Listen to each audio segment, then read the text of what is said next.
What will happen when a kind farmer rescues a tiny, sick foal that no one believes can survive? Years later, that same foal faces a moment that will shock everyone and test the bond between man and animal like never before. You won't believe what comes next.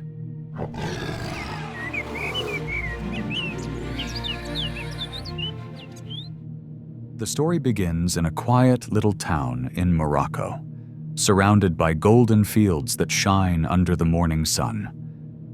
Life in this town is simple and peaceful. People wake up early, work hard, and stay deeply connected to the land they live on.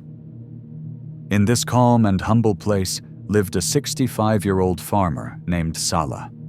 Everyone in town respected him not only for his strength and kindness, but also for something truly special, his deep connection with animals.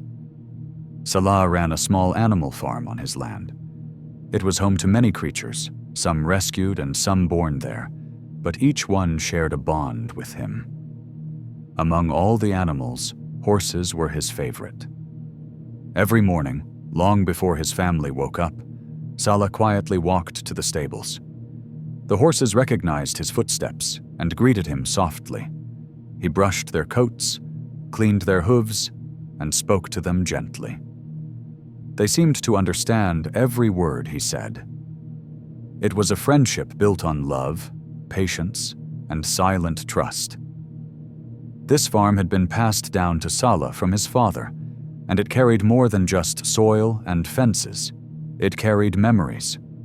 When his parents passed away, the farm became his full responsibility. Many people thought he would sell the land or take an easier path like others did, but Salah could never do that.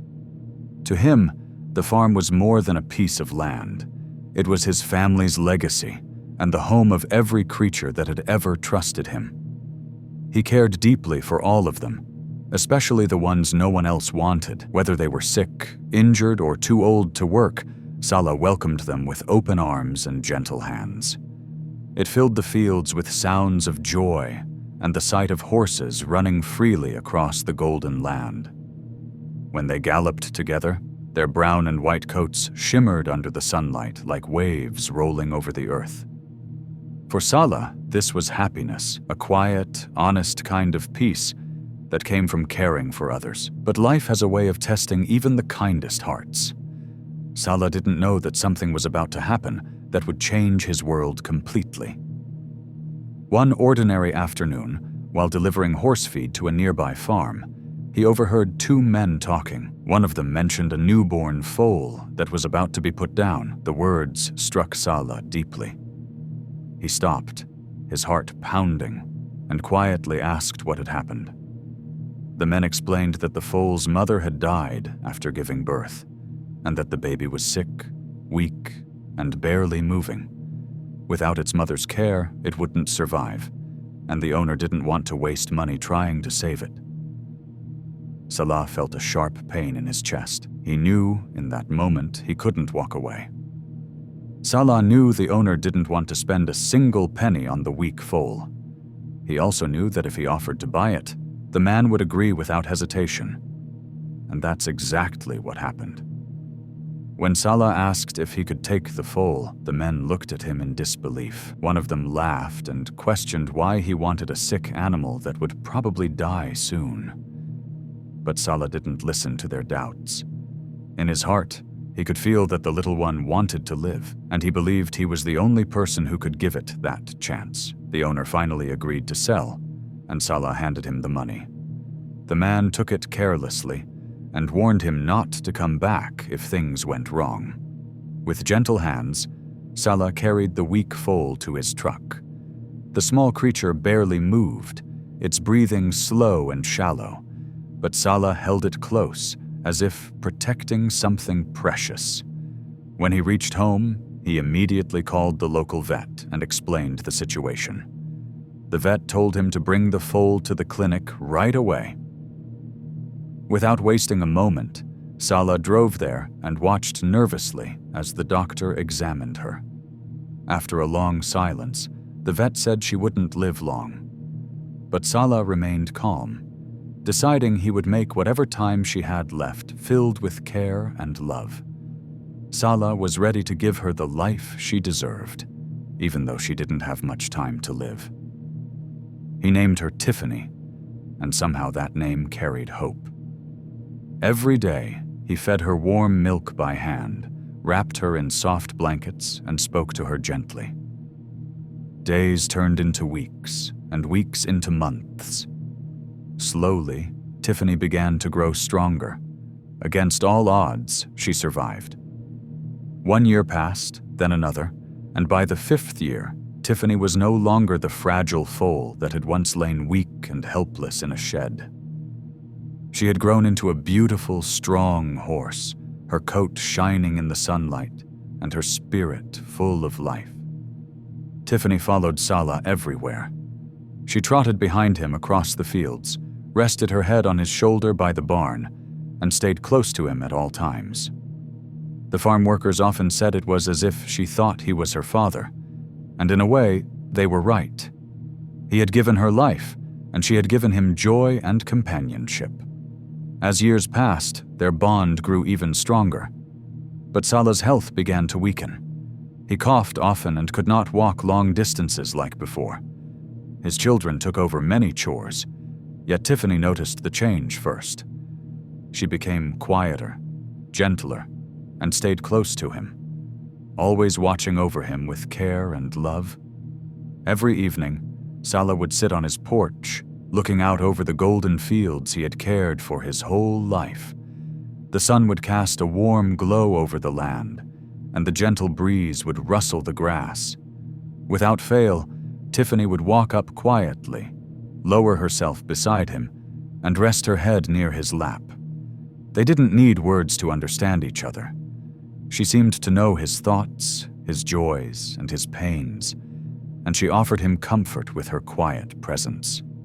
For Salah, those moments were peaceful and full of love, a reward for years of caring for her and all the animals on his farm. But one morning, everything changed. Salah went out to his small garden to water the plants, just as he did every day. A few minutes later, his wife heard a faint thud. Rushing outside, she found him lying on the ground, motionless. Despite the family's efforts, it was too late. Salah had passed away. The town mourned deeply.